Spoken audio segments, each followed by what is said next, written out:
Kalau Banten menjadi mercusuar percontohan, ini sangat luar biasa dan memang sudah pantas.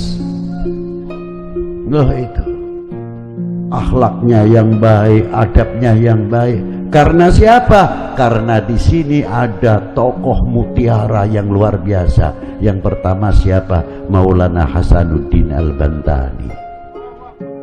Sebelum itu siapa? Maulana Syarif Hidayatullah.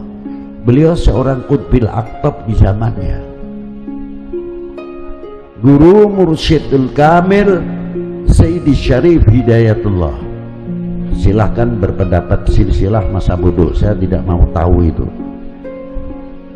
Bahwa Maulana Syarif Hidayatullah bin Umdatuddin Abdullah bin Ali Nurul Alam bin Jamaluddin Husain bin Ahmad Shah Jalal. Beliau di mana Ahmad Shah Jalal? Beliau di Annam. Sekarang masuk daerah Vietnam. Beliau meninggal di sana. Ketika beliau masuk ke daerah Annam, di situ hebatnya ada satu agama, ada dua kerajaan. Satu agama dua kerajaan ini bertikai tidak ada habis-habisnya, baku hantam dan makan korban. Siapa yang bisa mempersatukan? Al-Imam Ahmad Shah Jalal. Itu beliau masuk dengan akhlaknya dan adabnya luar biasa, diterima oleh dua kerajaan. Akhirnya dua kerajaan berhenti di dalam pertempuran, yang akhirnya memilih Imam Ahmad Shah Jalal menjadi sultan di daerah mana? Di daerah Annam, yang pada waktu itu Annam sering bertempur dengan daerah Champa atau Cham. Dari situlah beliau berdiri luar biasa. Jadi kalau Maulana Hasanuddin menjadi sultan tidak heran, karena kakeknya pemersatu umat, pemersatu bangsa. Loh, itulah hebatnya. Bukan bikin ricuh. Ini beliau. Anak-anak beliau luar biasa. Ada yang berjuang. Di mana beliau? Di Cina. Namanya Qutbul Alwi, Maulana Yunus, dan beberapa lagi putra-putri beliau yang sangat hebat. Ibnu Imam Abdullah Udmat Khan bin siapa? Bin Amir Abdul Malik. Bin siapa? Bin Alwi Amal Faqih yang meninggal pada tahun 613 Hijriah. Ibn siapa? Ibn Al-Imam Muhammad Sahib Marbat, tokoh muhaddithin pada waktu itu. Paman beliau terkenal sekali, Al-Imam, terkenalnya Al-Muhaddith Al-Musnid Al-Imam Ahmad bin Ali bin Al bin Muhammad Al bin Jadid bin Abdullah bin Ahmad Al-Muhajir, tokoh muhaddithin yang luar biasa.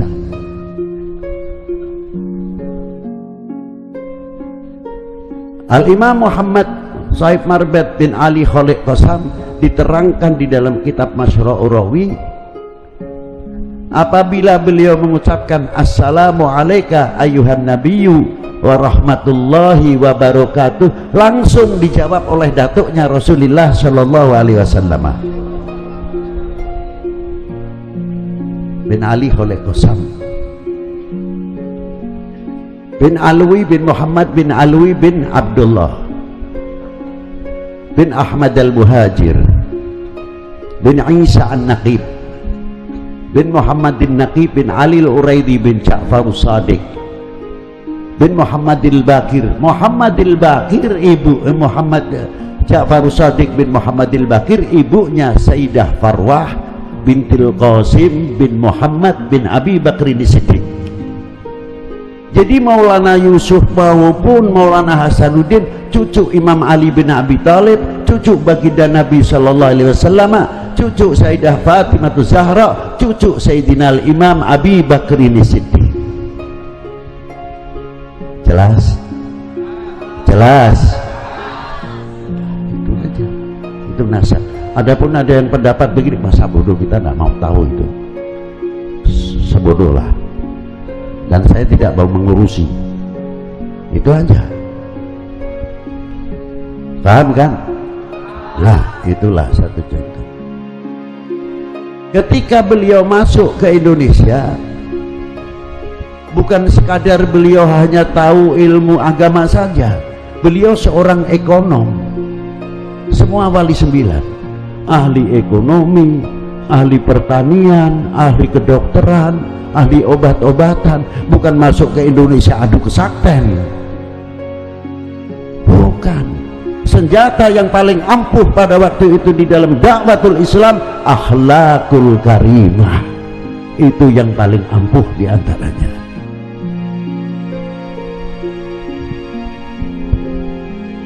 Beliau melalui India dahulu, makanya di sini ada campuran cara mengaji, mengeja Al-Quran. Alif lam mati jabar, al, ha mim mati jabar, ham, dal apes, alhamdu. Jarang yang menggunakan alif lam mati jabar, alif fathah, alif lam mati fathah, al. Jarang. Tapi banyak menggunakan alif lam mati jabar, a. Sebab kalimatul jabar maupun apes adalah dari India dan gabungan Persia. Itu dakwah beliau dengan melalui perdagangan, mengenal, dikenalkan, sehingga bisa memasukkan income pada waktu itu ke negara-negara yang ditempatinya, seperti zaman penjajahan maupun di zaman Majapahit. Ekonominya sangat maju. Bagaimana memutar roda ekonomi di dalam berdakwah? Apakah ya Habib Lutfi? Tidak. Begitu pidato datang nanti ngarep-ngarep amplopnya tebal atau tipis. Bukan seperti itu. Kita dakwah masuk ke Banten, sudah tola'al badru alaina min saniyatil wada. Dan luar biasa. Dulu kita pertama kali masuk Maulana Syarif Hidayatullah ke Sunda Kelapa, belum mengerti orang-orang itu siapa beliau, waliullah atau tidak, masih sedikit yang mengerti. Mana mungkin beliau masuk ke apa namanya Sunda Kelapa sudah tola'al badru alaina, tidak mungkin. Mungkin yang ngerti sekian persen dari jumlah. Beliau berdakwah tidak cukup hanya dengan lisan. Nih, membangun ekonomi, membangun pertanian.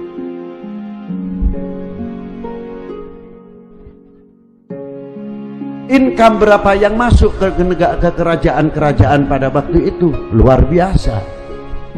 Maka beliau dilindungi oleh kerajaan-kerajaan pada waktu itu. Di samping satu sisi tahu akhlaknya para beliau luar biasa. Di dalam kitab Babat Tanah Jawa, Al-Malik Ibrahim diangkat oleh Brawijaya menjadi Menteri Ekonomi dan Menteri Irigasi. Yang ngangkat agamanya apa? Yang diangkat agamanya apa? Kok bisa itu loh? Itu hebatnya. Ayahnya Sunan Ampel, Ibrahim Asmarokondi, diangkat menjadi Menteri Keuangan, mendapatkan kepercayaan yang luar biasa. Lah itu. Dari situlah perkembangan dunia Islam. Karena apa? Para beliau mempelajari datuknya baginda Nabi sallallahu alaihi wasallam. Apa diantaranya? Sebentar lagi kita akan menghadapi tahun Hijrah 1 Muharram. Mengapa Rasulullah dihijrahkan ke Madinah, Yathrib pada waktu itu? Kok tidak dihijrahkan semenanjung Arabia yang culture atau kulturnya sudah maju? Kok tidak? Justru dihijrahkan ke Yathrib. Ada apa sebetulnya? Ternyata Yathrib sudah 3000 tahun yang lalu sebelum Masehi, wakila 500 tahun sebelum Masehi, pintu perdagangan sudah dibuka ke timur jauh, negara Cina. Maka hubungan perdagangan tersebut disebut Jalan Sutra, karena dari negeri timur jauh mengirimkan sutra-sutra, pakaian-pakaian, bahan-bahan. Maka tepat sekali kalau pada waktu itu ada perintah untuk muslimah untuk menggunakan jilbab. Kalau kita dipikir secara logika, apa iya pada waktu itu pakaian masih terbatas kok diperintahkan pakai jilbab? Setidak sekali-kali Allah Ta'ala memerintahkan, pasti sudah ada bahannya. Ya diantaranya apa? Jalan Sutra itu tadi, dari negeri timur jauh yang barter dengan timur tengah, mengirimkan bahan-bahan pakaian dari timur tengah, mengirimkan kedokteran, ilmu obat-obatan dan lain sebagainya. Itu asal usul.